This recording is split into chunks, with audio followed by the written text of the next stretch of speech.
Mga mahal na kapatid,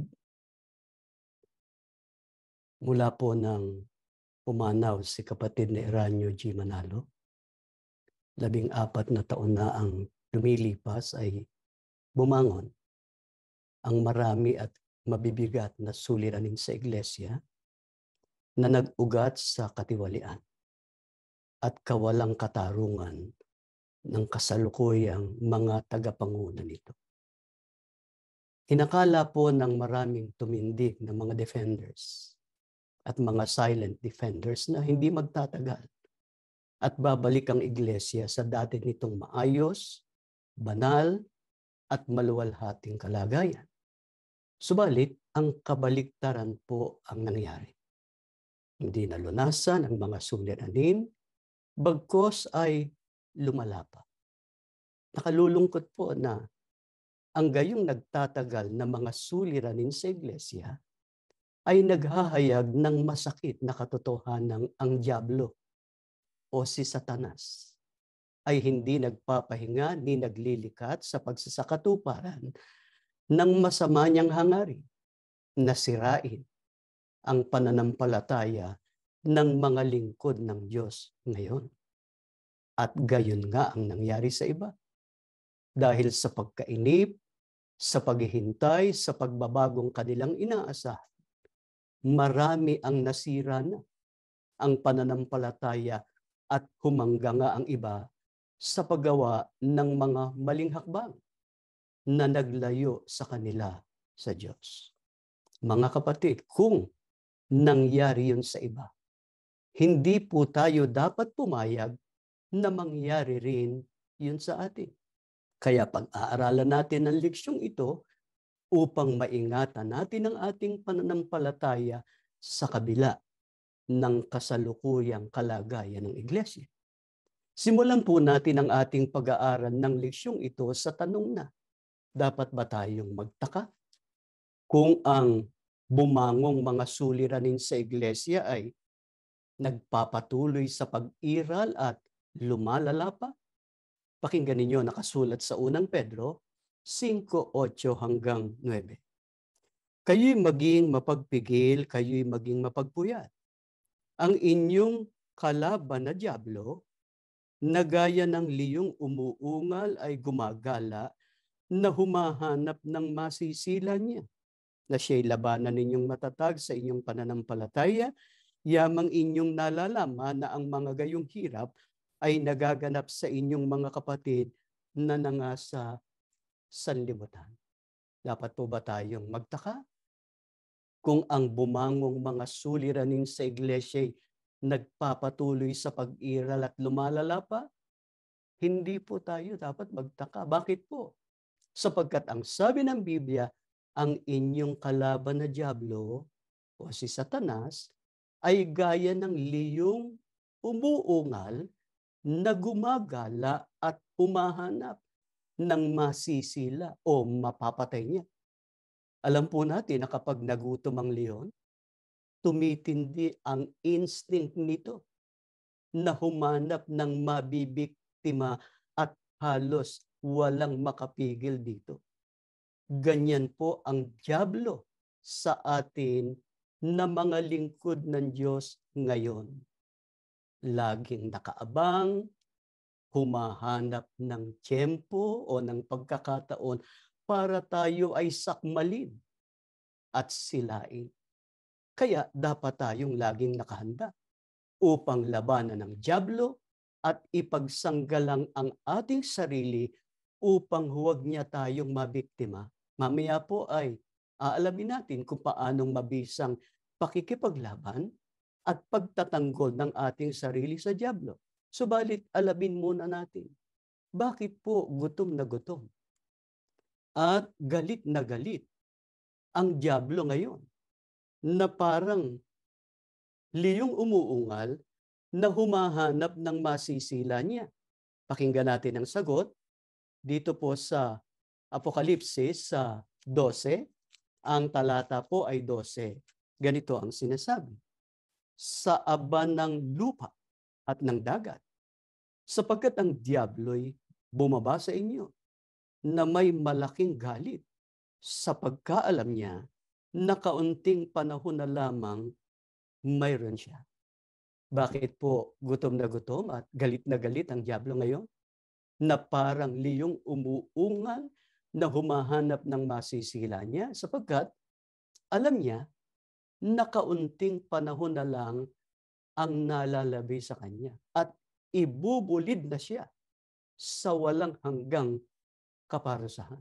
Kaya ginagawa niya ang lahat ng kaparaanan upang makapandaya pa at maipahamak ang lahat ng tao pagdating ng araw ng paghukom na kasama niya.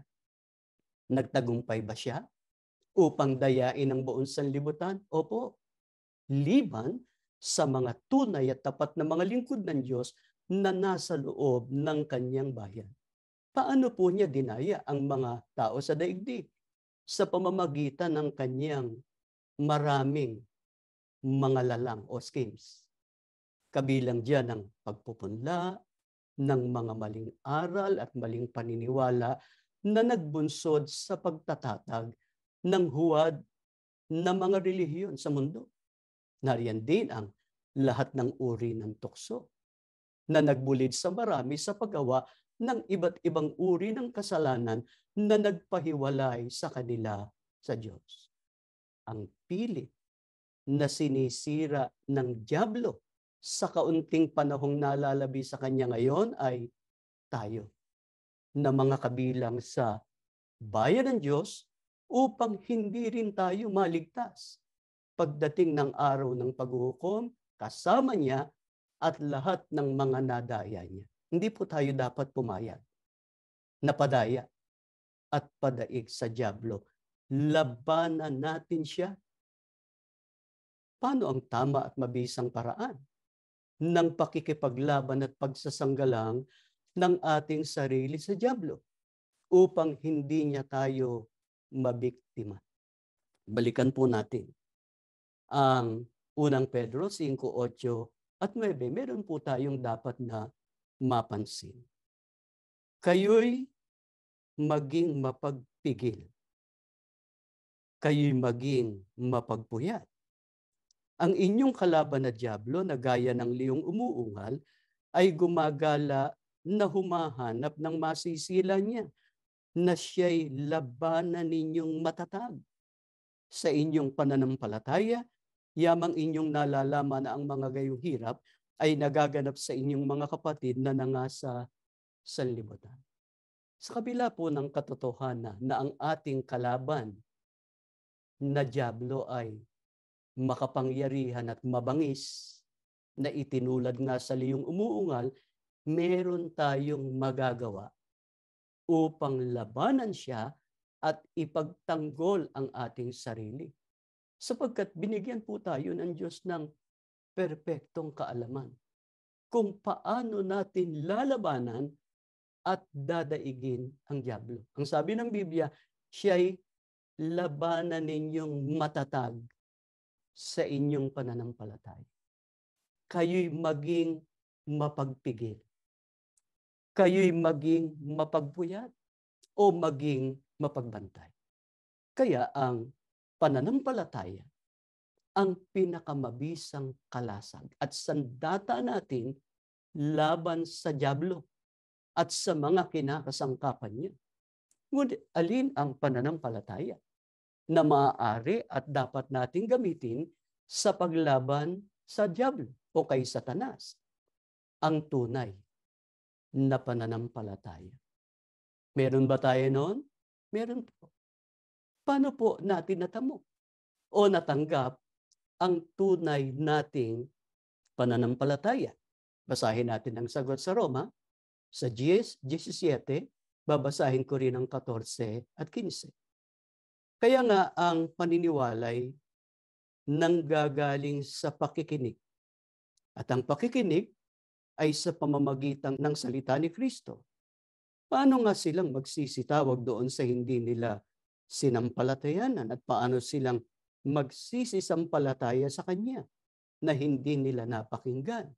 At paano silang mga kikinig na walang tagapangaral? At paano silang magsisipangaral kung hindi sila mga sinugo ang pananampalataya na magagamit natin laban kay Satanas ay ang pananampalatayang tinanggap natin sa pamamagitan ng pangangaral ng sugo ng Diyos. Meron po bang isinugo ang Diyos sa ating panahon? Meron. Si kapatid na Felix Manalo. Itinuro niya sa atin ang mga dalisay na mga aral ng Diyos na nakasulat sa Biblia. Kaya nagtaglay tayo ng tunay na pananampalataya. Tatandaan po natin, ang tunay na pananampalataya nagmumula sa pakikinig ng mga tunay na aral mula sa sugo ng Diyos.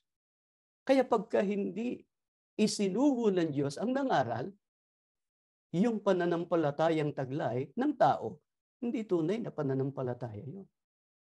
Ang tunay na pananampalataya, yung nakasalig sa mga aral na itinuro ng sugo. Yung pananampalatayang iyon, yon ang dapat nating panghawakang matatag upang maging mabisa tayo sa pakikipaglaban sa dyablo. Ngunit, sapat na ba na magkaroon tayo ng tunay at matibay na pananampalataya? Paano natin matitiyak na sa panghahawak nating matibay sa tunay nating pananampalataya ay mabisa nating malalabanan at mapagtatagumpayan ang dyablo? Basahin natin ang pahayag ng Panginoong Kristo sa Mateo sa 10, talatang 16. Narito, sinusugo ko kayong gaya ng mga tupa sa gitna ng mga lobo. Magpakatalino nga kayo, gaya ng mga ahas at magpakatimtimang gaya ng mga kalapati.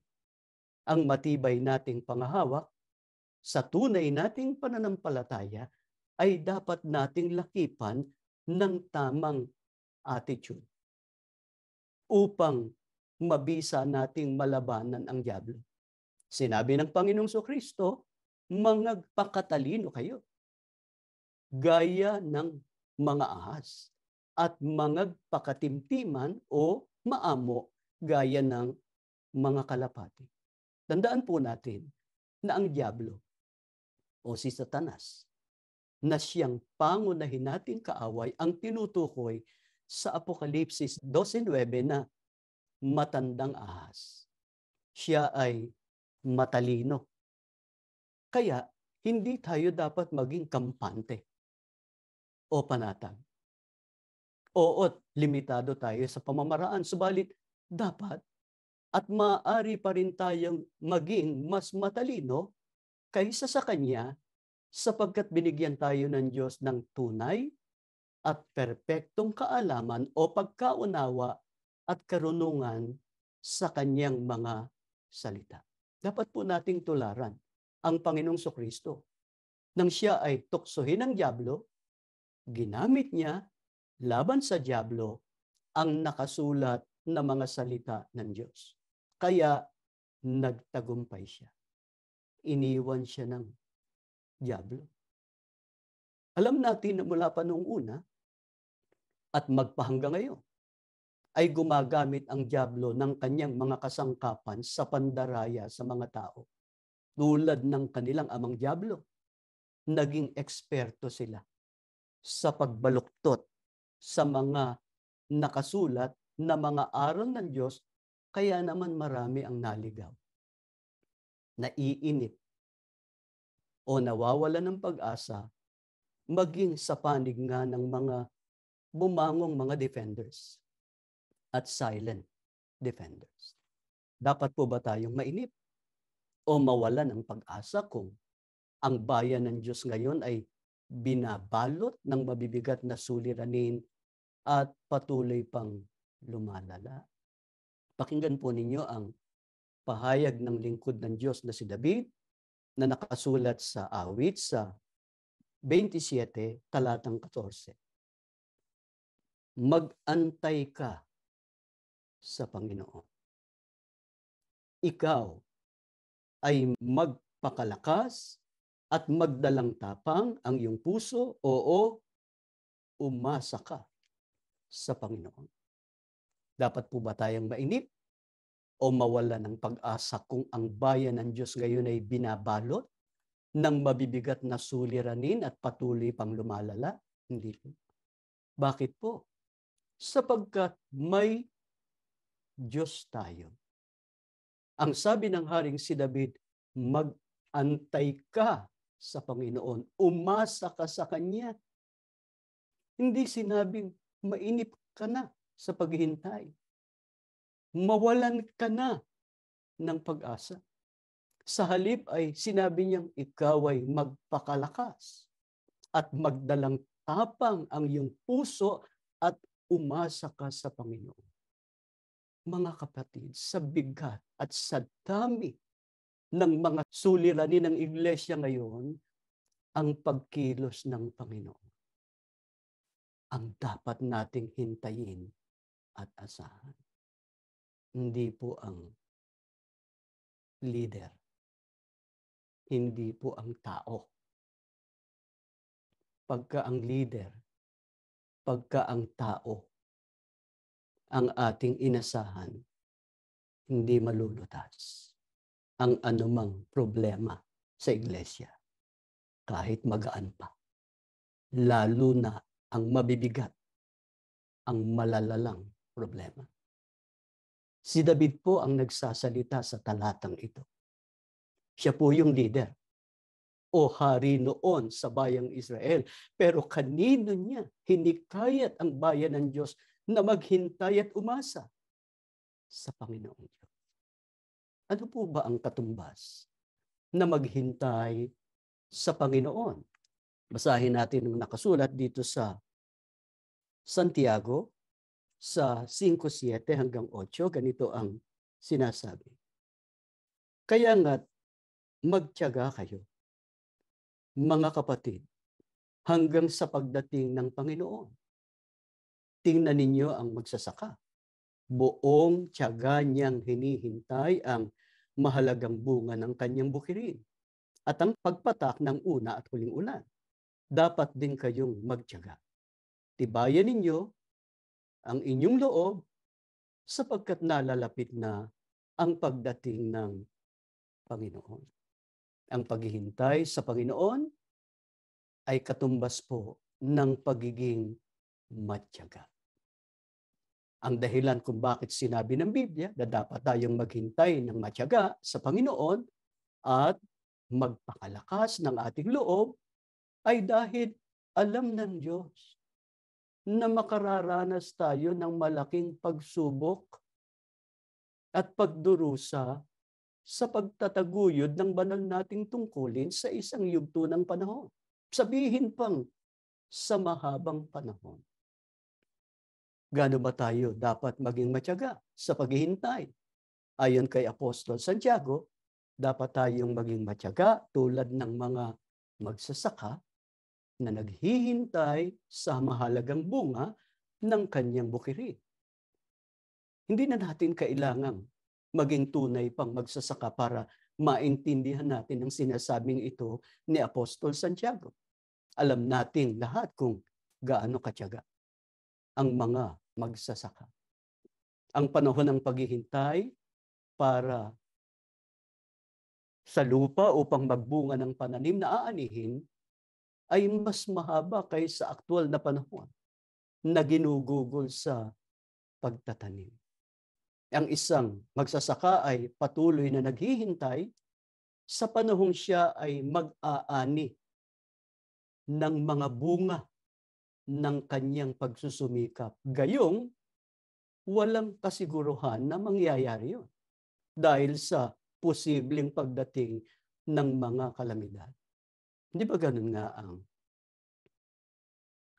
nangyayari? Totoo.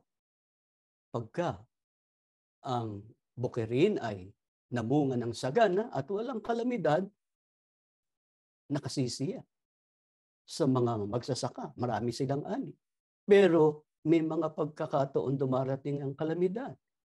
Gaya ng pagbagyo, pagbaha, at iba pang mga kalamidad.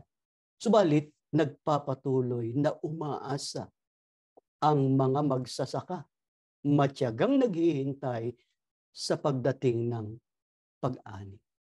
Kaya kung may dapat na maging mas matiyaga at umaasa kaysa isang tunay na magsasaka ay tayo.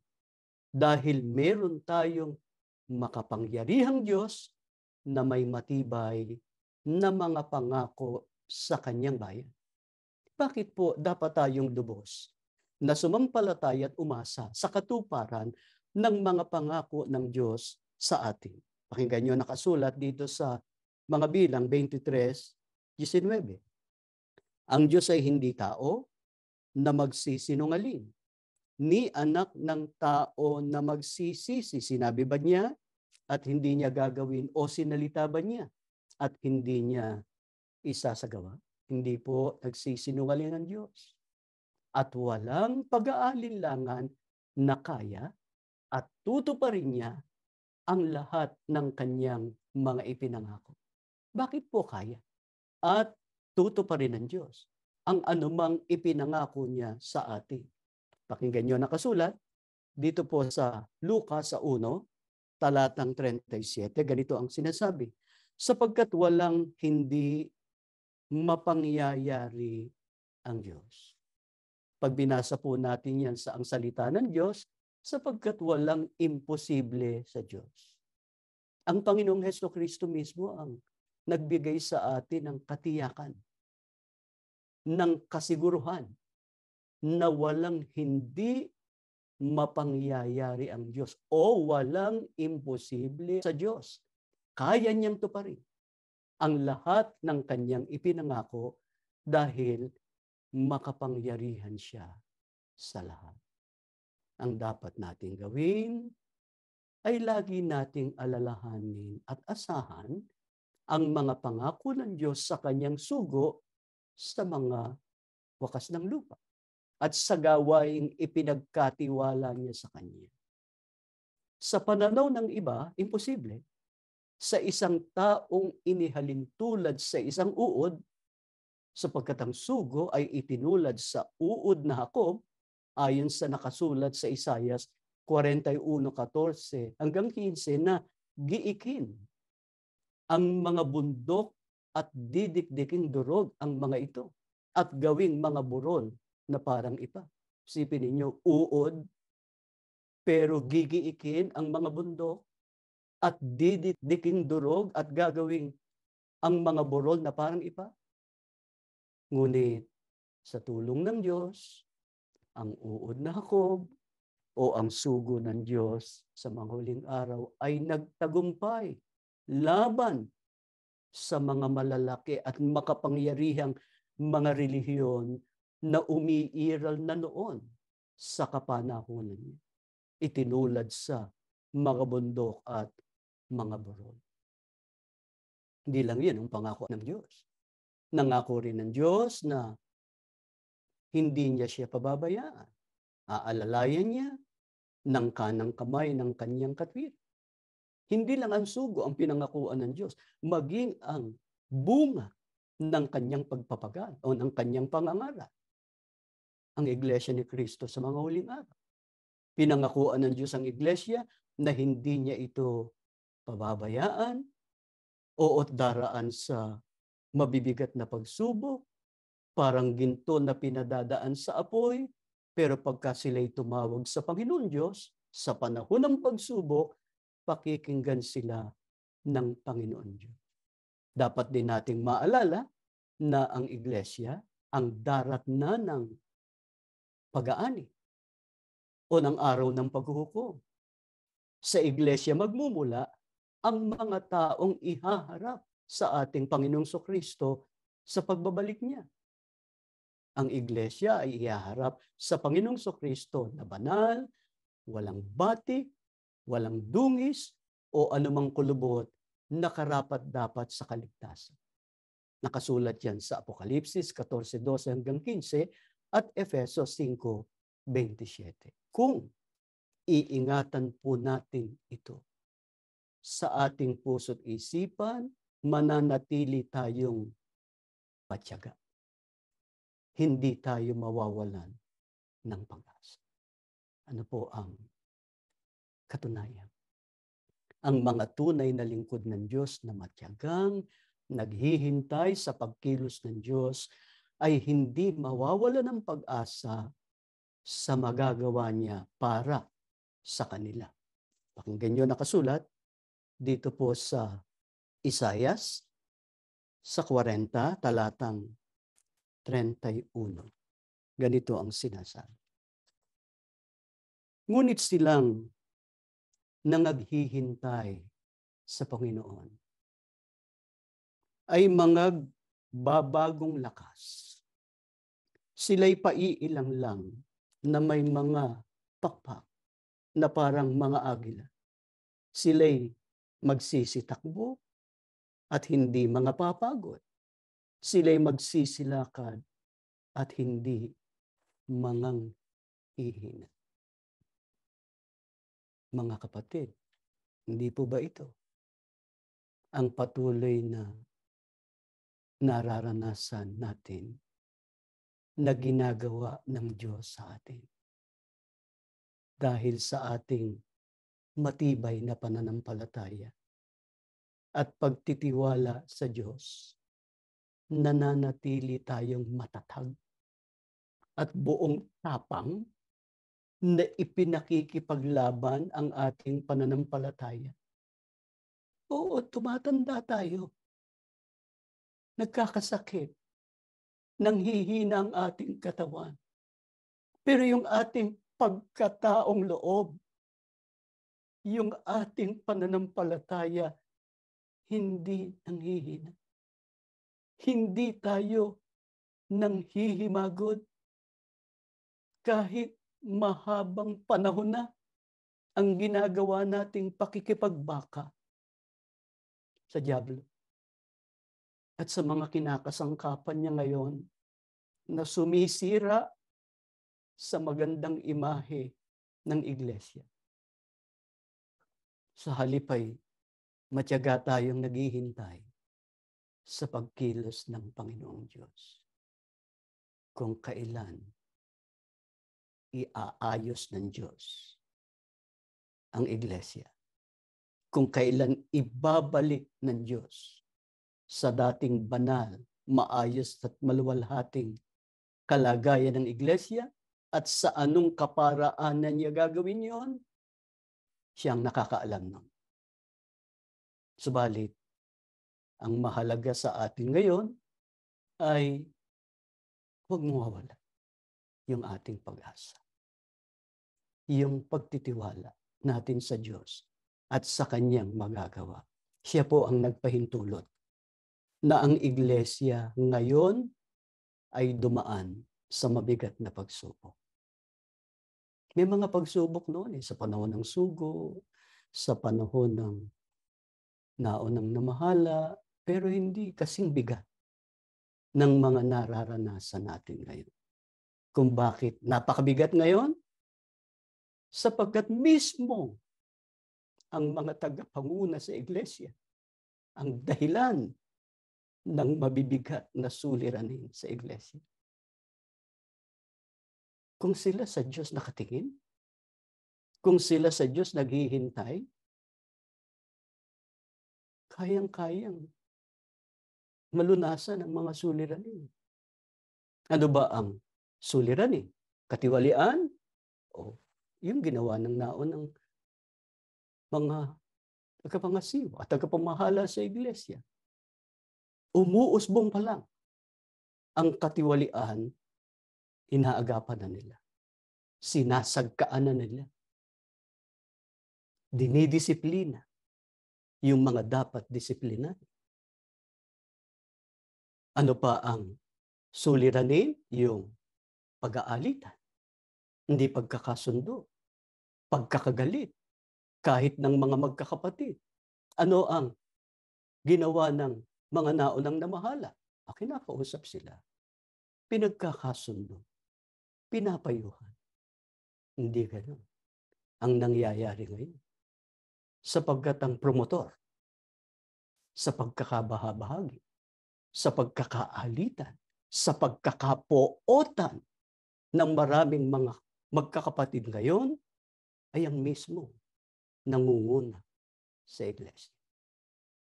Pero sabi nga namin sa inyo kanina, kung sa Diyos nagtitiwala ang kasalukuyang pamamahala sa iglesia, ang kasalukuyang mga tagapanguna sa iglesia, magaan na malunasan ang mga suliranin sa iglesia.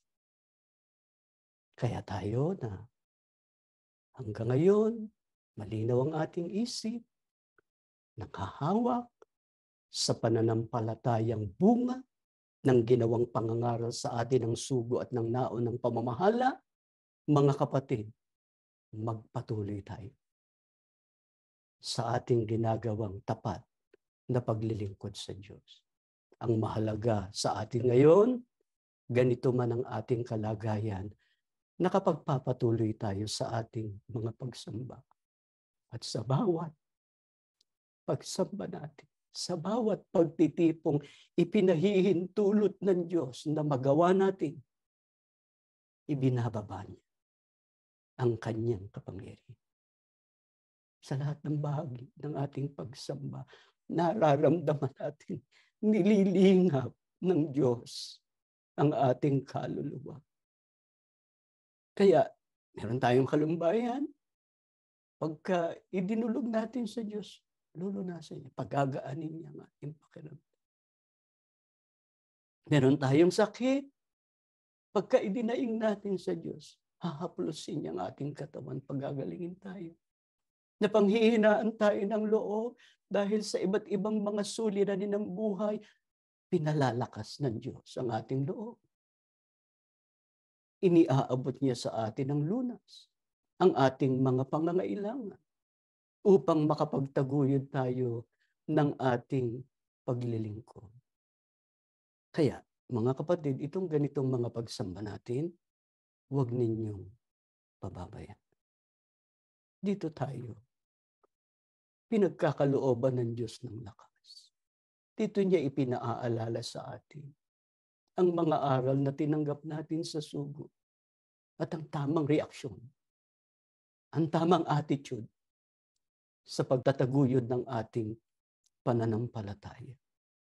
Maghintay tayo sa Diyos, matyaga tayo na maghintay sa pagkilos niya para ang iglesia ay ibalik niya sa dati nitong kalagayan. Kung ipahintulot ng Diyos na makita pa natin yung pagbalik ng iglesia sa dating kalagayan, salamat sa Kanya. Sapagkat papanaw tayo na nakita nating nakabalik ang iglesia sa dati nitong kalagayan. Pero kung hindi ipahintulot ng Diyos, nabuhay pa tayo, ang iglesia ay manatili sa kasalukuyan nitong kalagayan, ang Diyos ang bahala. Ang Diyos ang bahala sa iglesia, Kanya iglesia. Hindi niya ito pababayaan. Huwag nating tanggapin yung sinasabi ng iba na natalikod na iglesia. Hindi na sa Diyos ang iglesia. Namamalagi pong bayan ng Diyos ang iglesia. Hindi niya ito pababayaan. Dito magmumula ang mga haharap sa Panginoong Kristo pagdating ng araw ng paghubog. Mas masanawa kayong lahat ng Panginoon Diyos, manatiling matatag sa inyong pananampalataya, sa inyong pagka-iglesia ni Kristo, mapuno ang ating puso ng mga biyaya at mga pagpapala na mula sa ating Panginoon Diyos. Yan po ang ating leksyon. Tumayo kayo, tayo'y mananalangin.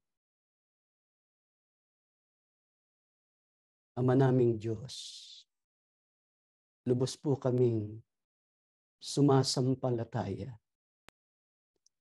na nakatuon ang iyong paningin, nakakiling ang iyong pakinig sa lahat ng dako na kinaroroonan ng mga lingkod mo na ngayon ay sumasamba sa iyo. Maraming salamat po, Ama, sa pagsusugo mo kay kapatid na Felix Manalo, naunawaan namin ang iyong mga katotohanan na siyang saligan ng tunay naming pananampalataya. Dahil doon, nalapit kami sa iyo at sa kaligtasang pangako mo. Ikaw, Panginoon, ang patuloy na nag-iingat sa amin. Kaya kung ipinahintulot mo man na ang iglesia ngayon ay dumadaan sa marami at mabibigat na mga pagsubok, pinamamalagi mo ang matibay naming pananampalataya at pag-asa na hindi mo kami pababayaan. Salamat, Ama, meron kaming ganitong mga pagsamba. Hindi ka pumapayag na ito ay mahadlangan o mapinsala ni naman. At pagka kami sumasamba, Panginoon, daman-daman naming malapit ka sa aming puso. Yun ang pinakahahangad namin. Sapagkat, Panginoon, inaasahan namin na makapagtataguyod pa kami ng aming paglilingkod hanggang sa dumating ang aming kamatayon o sumapit ang araw ng paghukom. Alin man ang mauna, Panginoon, makita mo sa amin, matatag kaming nang hahawak sa tunay naming pananampalataya. Ano man ang pagsubok pa na ipahintulot mo na maranasan namin, Ama, sa iyo kami magsasandig ng aming pag-asa. Tatawag kami sa iyo, dadaing kami sa iyo, pakikinggan mo po kami, Ama, sa bawat paglapit namin, ang pinakahahangad namin, matapos namin ang aming takbuhin. Sapagkat pagka naitaguyod namin ang aming pananampalataya hanggang sa aming kamatayan o hanggang sa araw ng pagparito ng iyong bugtong na anak, matatapos ang lahat ng mga tiisin. Pagkakalob mo sa amin ang walang hanggang buhay, ang walang hanggang kaligayahan diyan sa piling mo sa langit. Habang naghihintay kami sa dakilang araw na yaon, Panginoon, dagdagan mo pa ang aming pananampalataya, patibayin mo pang aming pag-asa upang anumang pagsubok ang ipahintulot mo na maranasan namin, mapagtagumpayan namin. Panginoong Hesukristo, salamat po ng marami, lagi kang nariyan para subaybayan at bantayan kami. Hindi ka man namin nakikita. Ikaw ang laging nangangalaga sa amin sapagkat alam mo na kailangan namin ang tagapanguna. Subalit alam mo ang kasalukuyang kalagayan ng mga tagapanguna sa iglesia. Subalit ikaw at ang Ama ang tunay na nangangalaga sa amin. Hindi nyo kami pababayaan. Hindi nyo kami ipahihintulot na mawalay sa inyo, kundi patuloy kaming mananatili sa aming kahalalan sa karapatan namin sa pagtatamo ng kaligtasan.